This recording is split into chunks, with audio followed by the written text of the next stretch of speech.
João, capítulo 4. Oremos. Senhor, nosso Deus, nosso Pai, em nome de Jesus, somos gratos a Ti, Senhor, por mais esta rica oportunidade que o Senhor nos concede. Somos gratos porque o Senhor é aquele que tem cuidado de nós, a Sua graça, a Sua misericórdia tem sido com o Teu povo, tem sido com a Tua igreja, o Senhor tem nos preservado com saúde, o Senhor tem sido, ó Deus, o nosso sustento, o Senhor tem sido provedor na mesa dos Teus servos, para que nada esteja faltando. O Senhor, agradecemos a Ti por tudo que tens feito. Continua abençoando a cada um, continua dando graça, livrando, Senhor, de todo mal, abençoando para que possamos continuar caminhando na Tua presença. Senhor, abençoa a todas as mães neste dia, Pai, a qual consideramos, aqui ou comemoramos o Dia das Mães, que o Senhor venha abençoá-las grandemente, Senhor, dando graça, dando paz, dando saúde, dando sabedoria, para que possam criar os seus filhos, Senhor, no temor da Tua palavra. Ajuda, Senhor, a Tua igreja, abençoa o Teu povo, dá saúde para os Teus servos, abençoa o nosso ministério no Ipiranga, os pastores, Senhor, os obreiros do nosso ministério, dá saúde, continua cuidando de cada um. Abençoa também nos dando graça para que possamos transmitir a Tua palavra, Senhor. Abençoa para que o Teu nome seja glorificado nesta noite, aqui neste lugar, que possamos diminuir e que o Senhor venha crescer e a Tua glória, Senhor, seja vista aqui neste lugar. Ó Deus, abençoa a cada um, Senhor, também que está trabalhando nessa situação dessa pandemia, os profissionais da área da saúde, ó Deus, dá graça, Senhor, livra-os do mal, ajuda o Senhor nessa empreitada. Ó Deus, tem misericórdia, Senhor, abençoa também os nossos governantes em meio a essa situação complicada que o nosso país está vivendo, não somente da doença, mas essa crise política, que o Senhor possa dar direção, Senhor, para que as decisões sejam acertadas conforme o Teu querer, conforme a Tua vontade. Abençoa o Teu povo, a Tua igreja, abençoa a Tua igreja em Vila Simões, continua cuidando ali do Teu povo, livrando de todo mal. Assim nós oramos e já Te agradecemos no nome santo de Jesus. Amém. Meus irmãos, gostaria de convidá-los para fazermos uma leitura do Evangelho segundo escreveu São João, capítulo 4, uma passagem bastante conhecida, a qual nós vamos estar meditando um pouquinho nessa noite, amém? Evangelho segundo escreveu São João, capítulo 4, nós vamos ler a partir do versículo 3, e vou ler aqui, acho que até mais ou menos o 30. Eu vou lendo já para a gente ir ganhando tempo. Diz assim, João capítulo 4, versículo 3 em diante. Deixou a Judéia e foi outra vez para a Galiléia, e era-lhe necessário passar por Samaria. Foi, pois, a uma cidade de Samaria chamada Sicar, junto da herdade que Jacó tinha dado a seu filho José. Estava ali a fonte de Jacó. Jesus, pois, cansado do caminho, assentou-se assim junto da fonte, e era isso quase a hora sexta. Veio uma mulher de Samaria tirar água e disse-lhe Jesus, dá-me de beber, porque os seus discípulos tinham ido à cidade comprar comida. Disse-lhe, pois, a mulher samaritana, como, sendo tu judeu, me pedes de beber a mim, que sou uma samaritana? Porque os judeus não se comunicam com os samaritanos. Jesus respondeu e disse-lhe, se tu conheceras o dom de Deus, e quem é que te diz, dá-me de beber? Tu lhe pedirias e ele daria água viva. Disse-lhe a mulher, Senhor, tu não tens com que atirar, e o poço é fundo. Onde, pois, tens a água viva? Disse-lhe a mulher, no versículo 12. És tu maior do que Jacó, o nosso pai, que nos deu o poço, bebendo ele próprio dele, e os seus filhos e o seu gado? Jesus respondeu e disse-lhe, qualquer que beber desta água tornará a ter sede, mas aquele que beber da água que eu lhe der, nunca terá sede. Porque a água que eu lhe der se fará nele uma fonte de água a jorrar para a vida eterna. Disse-lhe a mulher, Senhor, dá-me desta água, para que não mais tenha sede, e não venha aqui tirá-la. Disse-lhe Jesus, vai, chama o teu marido e vem cá. A mulher respondeu e disse, não tenho marido. Disse-lhe Jesus, disseste bem, não tenho marido, porque tiveste 5 maridos, e o que agora tens não é teu marido. E isso disseste com verdade. Disse-lhe a mulher, Senhor, vejo que és profeta. Nossos pais adoraram neste monte, e vós dizeis que é em Jerusalém o lugar onde se deve adorar. Disse-lhe Jesus: mulher, crê-me que a hora vem que nem neste monte, nem em Jerusalém adorareis o Pai. Vós adorais o que não sabeis, nós adoramos o que sabemos, porque a salvação vem dos judeus.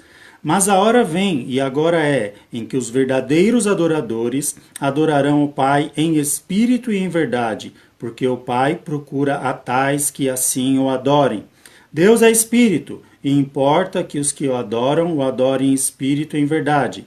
A mulher disse-lhe: eu sei que o Messias, que se chama o Cristo, vem.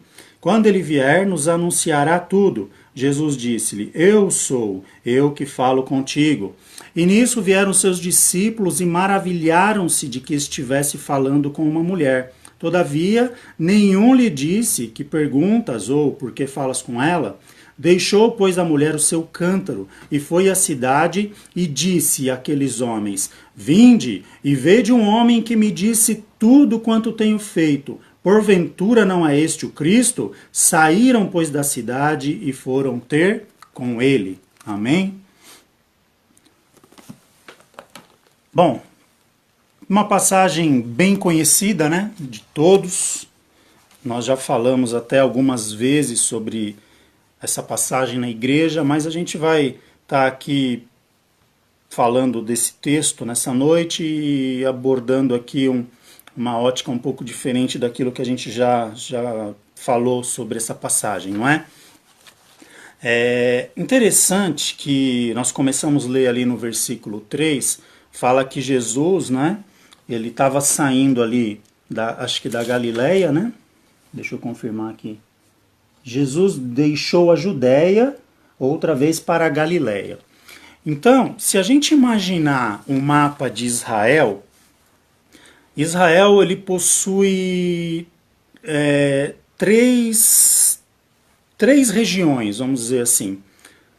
Ao sul de Israel ficava a região da Judéia, ao norte de Israel a região da Galileia e mais ao centro a região de Samaria. Então, para você estar dentro de Israel, você tinha que estar em alguma dessas três regiões, ou na Judéia, ou em Samaria, ou na Galileia, né? E não necessariamente, depois os irmãos podem até pesquisar sobre isso, era necessário para ir da Judéia ao sul até o norte na Galileia, passar por Samaria. Por quê? Havia ali como contornar, né, Samaria e ir ali por outro caminho sem ter que passar dentro de Samaria. Mas o fato é que Jesus aqui, ele passa por dentro de Samaria e ele vai a uma região, a uma cidade, que era ali a capital de Samaria naquela época, chamada Sicar. Eu já falei sobre isso na igreja uma vez, não sei se os irmãos estão lembrados. Sicar era um vale que ficava entre dois montes, não é? Um monte Gerizim e o monte Ebal. Esses dois montes, eles são citados como, lembra lá na época da lei lá de Moisés, se eu não me engano, eu não lembro agora o livro que está, não lembro se é em Deuteronômio, se é no Êxodo não é Deuteronômio, não me recordo agora a passagem, me veio à mente isso agora. Mas os dois montes eram aqueles montes da bênção e o monte da maldição, não é? O monte Gerizim, o monte onde Deus ordena a bênção, e o monte Ebal, ali onde foi falado que era o monte onde Deus ordenava ali a maldição. Sicar ficava entre esses dois montes. E no monte Gerizim, no alto do monte Gerizim, havia ali um poço que foi feito, ou foi cavado ali na época por Jacó. E esse poço, ele estava ainda jorrando água até nos tempos de Jesus. Veja que Jacó ele viveu, né, bem antes a Jesus, né? Jacó foi, né, o neto ali de Abraão, né, Abraão, Isaac e Jacó. Depois foi que veio Moisés e muito depois veio Jesus. Então esse era um poço bem antigo, mas ainda as pessoas faziam uso desse poço na época de Jesus. Era um poço que ainda ele continuava a brotar água, não é? Ele servia ali as pessoas com água ainda nessa época. E notem que o padrão dos encontros de Jesus, muitas vezes ele é inesperado, não é? Jesus ele planejou uma viagem da Judéia para Galiléia, ele achou por bem parar em Samaria, ele sobe ao Monte Gerizim, eu não me recordo agora a altura certa do Monte Gerizim, mas parece que é entre 600 e 700 metros de altura, alguma coisa assim. E lá no alto do monte, Jesus ele senta ali à beira do poço da herdade de Jacó para descansar. Os discípulos haviam subido com ele, e quando eles chegam lá em cima, Jesus dá uma ordem para os discípulos, para eles descerem para comprar comida, não é? Até um pouco contraditório, né? Acabaram de subir, aí Jesus fala, não, desce para vocês comprarem comida. Por quê? Porque Jesus ele queria criar uma oportunidade para ficar ali a sós com essa mulher. A Bíblia faz menção do horário, não é? Ele diz que é a hora sexta do dia. Lembra que o dia e a noite naquele período, na época de Jesus, ele era dividido em 4 turnos, né? Quando nós vemos na Bíblia que fala a primeira vigília da noite, compreendia do horário das 6 às 9 da noite. A segunda vigília da 9 à meia-noite. A terceira vigília da meia-noite às 3 da manhã. A quarta vigília das 3 da manhã às 6 da manhã. Aí às 6 da manhã começava o tempo do dia e era contado da mesma forma. A primeira parte do dia, né, a primeira vigília do dia, vamos dizer assim, das 6 da manhã às 9 da manhã, depois das 9 da manhã ao meio-dia, que é a hora sexta, e assim por diante até novamente às 6 horas da tarde. Então, o período do dia era dividido em 4 partes, como o período da noite também era dividido em 4 partes.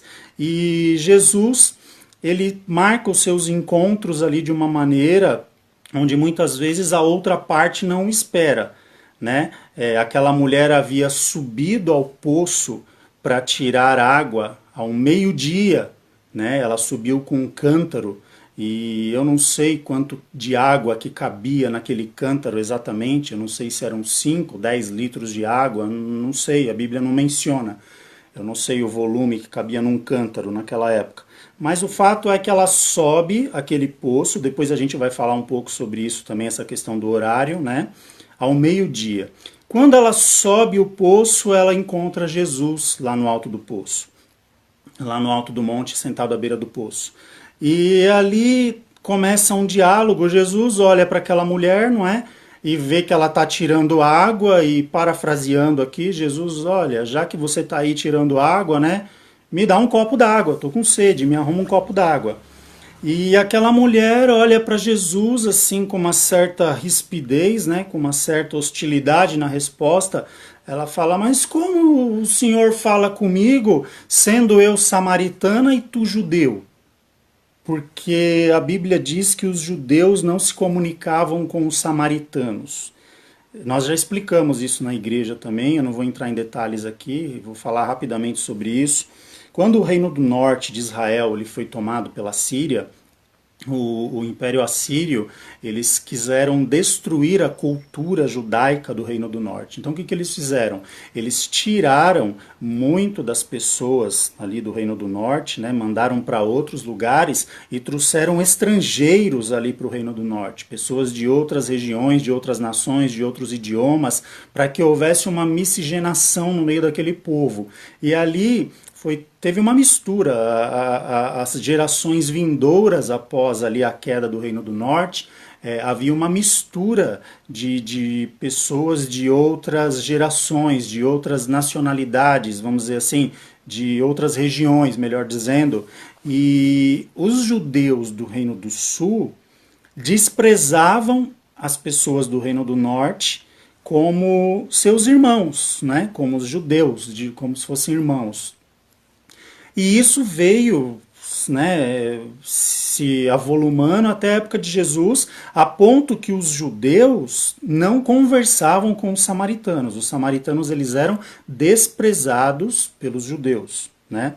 Então aqui essa mulher começa um diálogo aqui com Jesus, um tanto quanto curioso, né? E Jesus ele pede um copo d'água para aquela mulher, e a mulher, como que o Senhor ousa falar comigo, sendo eu uma mulher samaritana e tu és um judeu?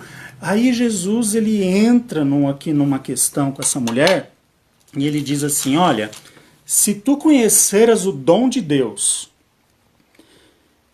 E quem é que fala contigo? Jesus ele diz assim: você que me pediria para te dar o de beber, né? Então vamos entender bem esse versículo. Se tu conhecera o dom de Deus, ou seja, se você entender o presente que Deus te prepara nesse dia, porque o dom a gente pode entender como um presente de Deus, não é?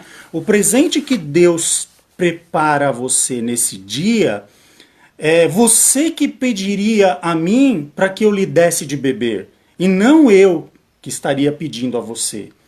Porque o que eu tenho a te oferecer são rios de águas vivas. Veja, Jesus queria daquela mulher samaritana um copo d'água. O que um copo d'água representa?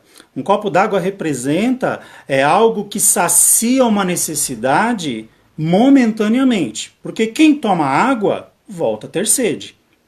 O que Jesus oferecia para essa mulher era algo que ia saciá-la espiritualmente falando, de uma forma onde ela não teria mais sede, não é? Jesus dizendo, olha, se você conhecer o dom de Deus, se você compreendesse o presente que Deus lhe prepara nesse momento, e quem é que está falando contigo, você que me pediria dar-me de beber.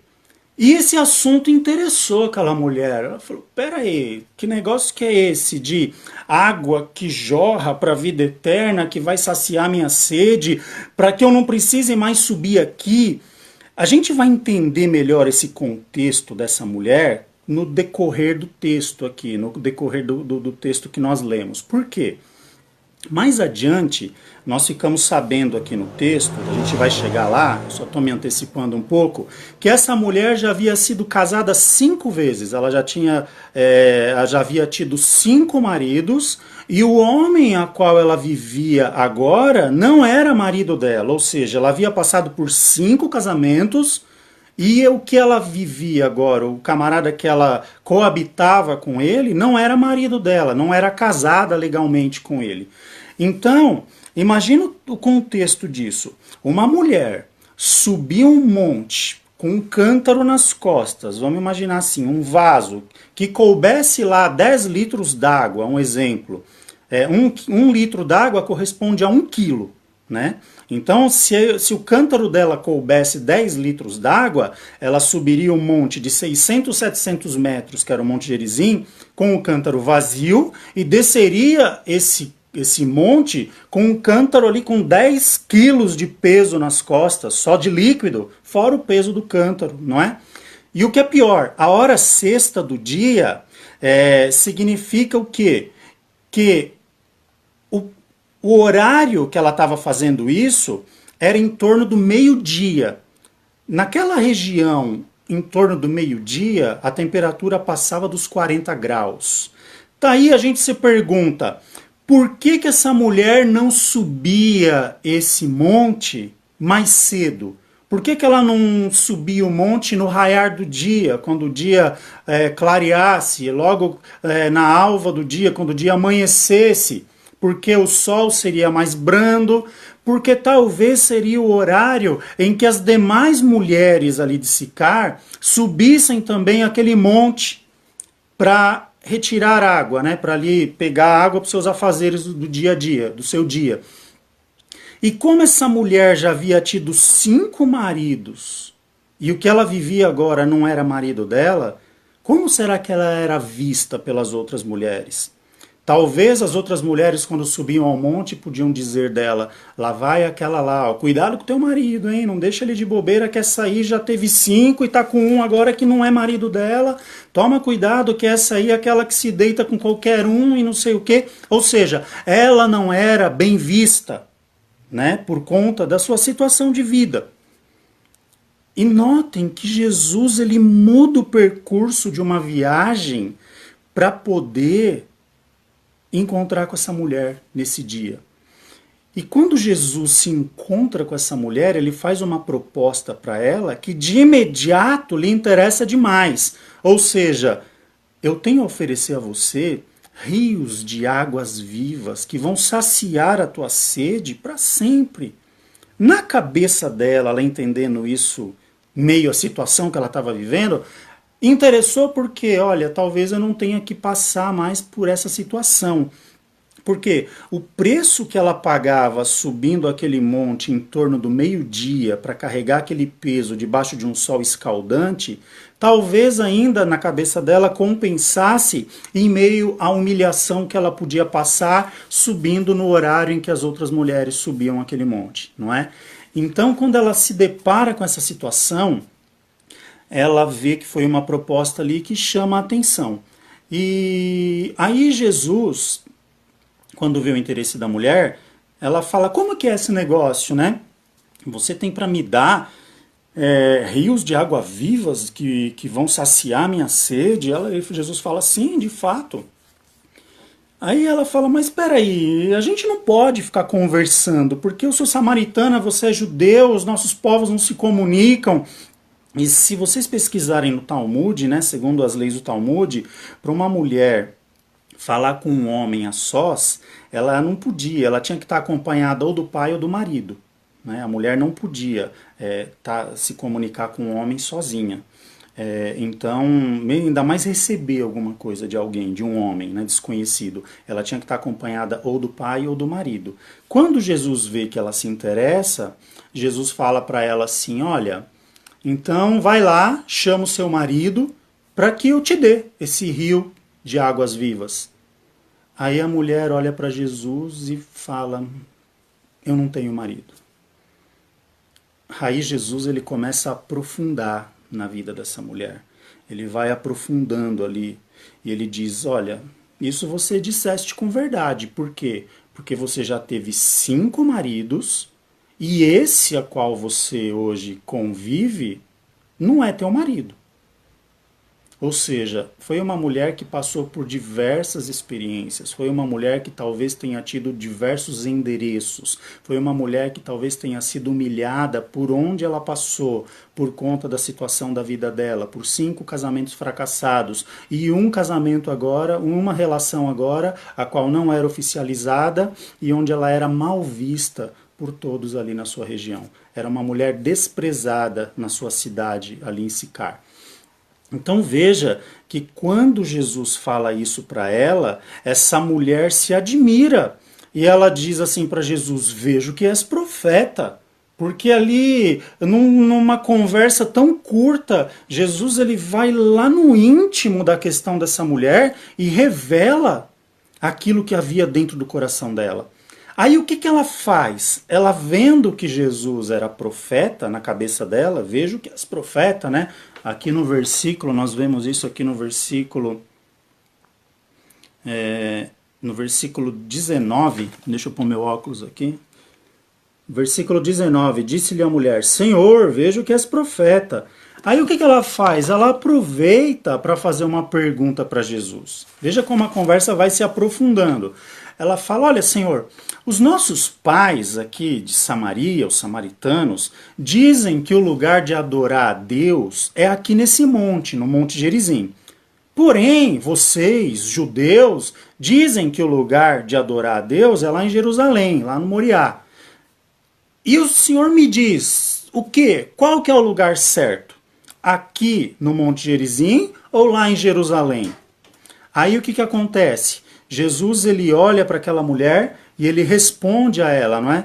Olha, vai chegar um tempo, e Jesus ele diz que é agora. Olha o presente de Deus. Lembra que Jesus havia falado para essa mulher no início? Se você conhecesse o dom de Deus e quem é que fala contigo, então aqui ele diz, ó, no versículo... Aqui no versículo 23, mas a hora vem...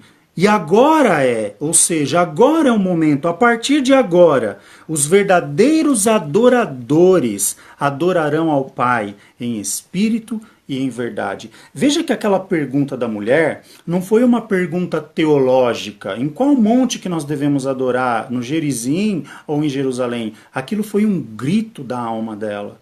A alma dela estava gritando por uma solução, porque a religiosidade não trouxe nenhum resultado para a vida daquela mulher. Ela cresceu ali naquele lugar, ela conviveu a vida toda dela ali, ela procurou fazer as coisas ali que ela aprendeu, que ela achava que era certa, mas não funcionou na vida dela.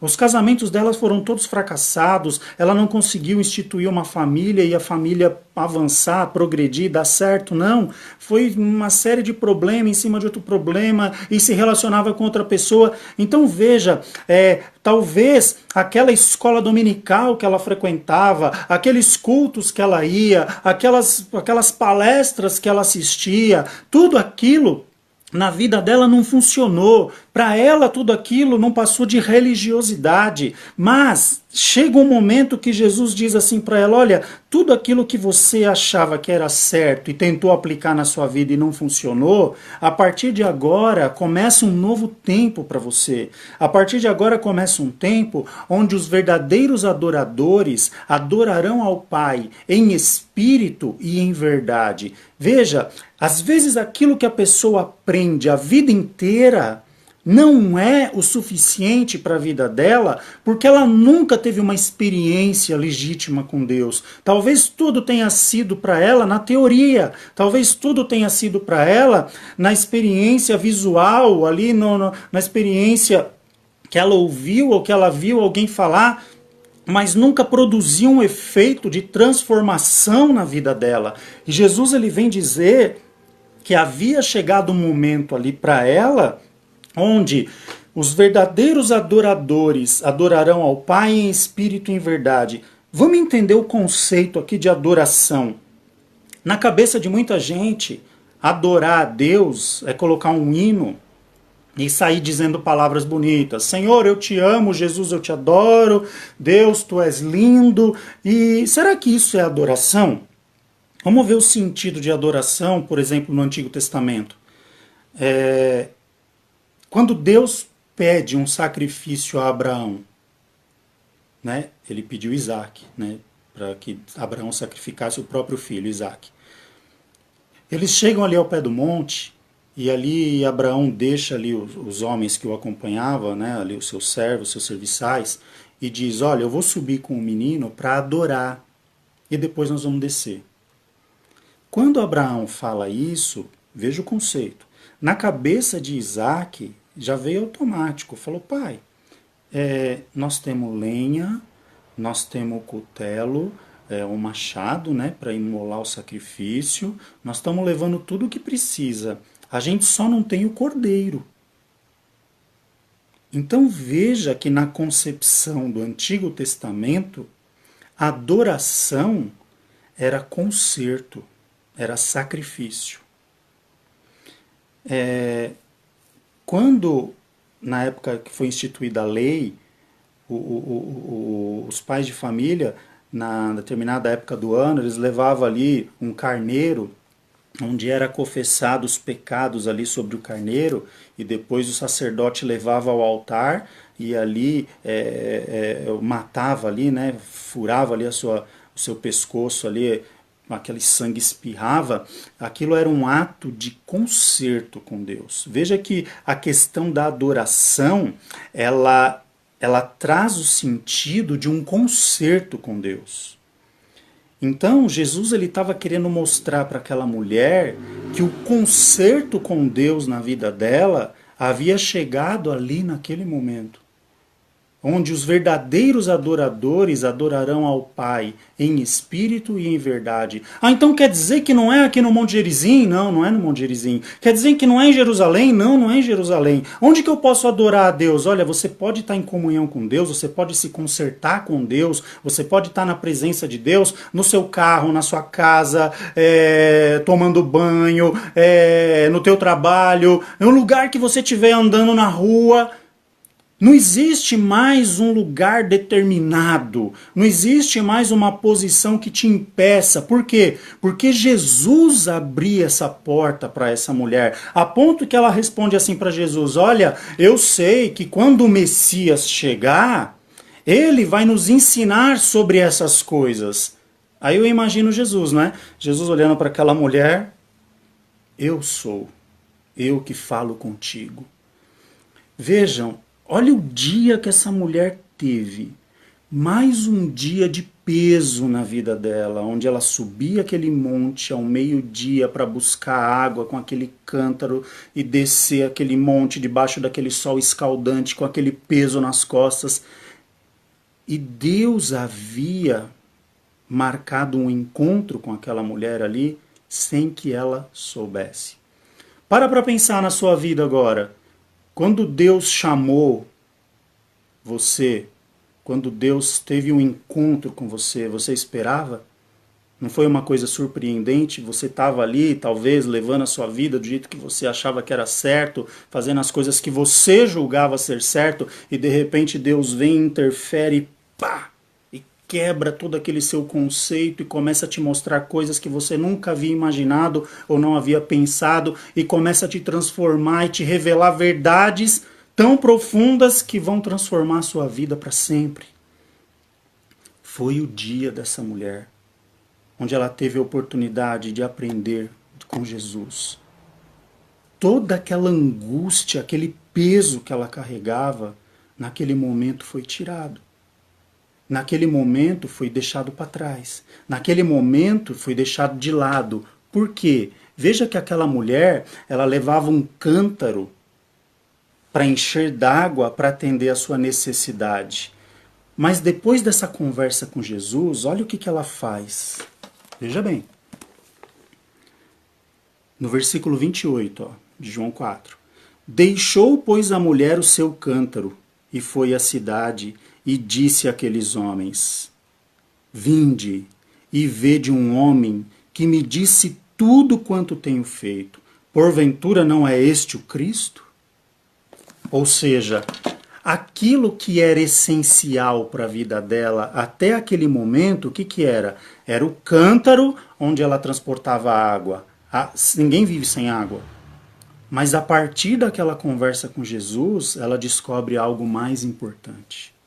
Ela descobre algo que vem ali trabalhar no seu íntimo, lá dentro do profundo do seu coração, onde Jesus ali opera algo que tira aquele peso daquela mulher. Lembra que eu falei há pouco que aquela mulher ela não subia no monte pela manhã com vergonha das outras mulheres falarem mal da vida dela, por ela ter tido 5 casamentos fracassados, por ela estar vivendo com um homem agora que não era marido dela, porque ela era mal vista, era mal falada. Aquela mulher vai até a cidade, ela começa a anunciar aquela vergonha, aquele medo, aquela sensação de desprezo que ela sentia das demais pessoas havia desaparecido da vida dela. E o que é mais curioso foi que as pessoas lá de Sicar, da cidade, deram ouvido para aquela mulher, a ponto de, olha o que diz aqui, saíram, pois, da cidade e foram ter com ele. Ela saiu anunciando, olha, eu encontrei um homem hoje lá no alto daquele monte, lá na herdade de Jacó, no poço de Jacó, que ele revelou a minha vida, ele falou o mais profundo, o mais íntimo que tinha no meu coração, ele pôs para fora os meus medos, os meus terrores, e ele me ensinou que a partir de agora eu posso adorar a Deus em espírito e em verdade, que o meu concerto com Deus foi restabelecido pelas palavras dele. E as pessoas daquela cidade ouvem, dão crédito para aquela mulher que até poucas horas atrás era mal vista e difamada por essas mesmas pessoas. E para a gente concluir essa história, lembra que eu falei dos discípulos no começo? Os 12 subiram lá no alto do monte com Jesus. Chegando lá, Jesus falou, desce, compra comida. Alimentar 12 homens não é fácil, 13 com Jesus, né? Aí esses homens vão lá e andam lá por Sicar e ali pegam o dinheiro e compram as coisas e compram e enchem de sacolas e sobem de novo o monte. Aqui nós vamos dividir essa história, esse final, em 2 grupos de pessoas. Os discípulos, quando sobem, eles levam o que lá para cima? Um monte de sacola cheia de comida. Quem eram dessas pessoas? Os discípulos, o primeiro grupo. O segundo grupo aqui, nós podemos dizer que era essa mulher samaritana que estava lá.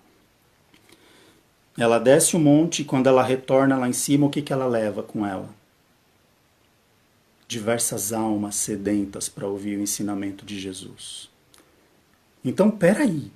Quer dizer que os discípulos que andavam com Jesus subiram de volta ao encontro de Jesus com sacolas cheias de comida, e essa mulher que era desmoralizada até antes desse encontro de Jesus, que era mal vista, defamada, a qual ninguém ali a tratava bem, e ela passava por constrangimentos por conta da sua vida torta que ela havia vivido até aquele momento, ela leva ali várias pessoas que creram no que ela falou, sedentas por ouvirem Jesus falar a elas.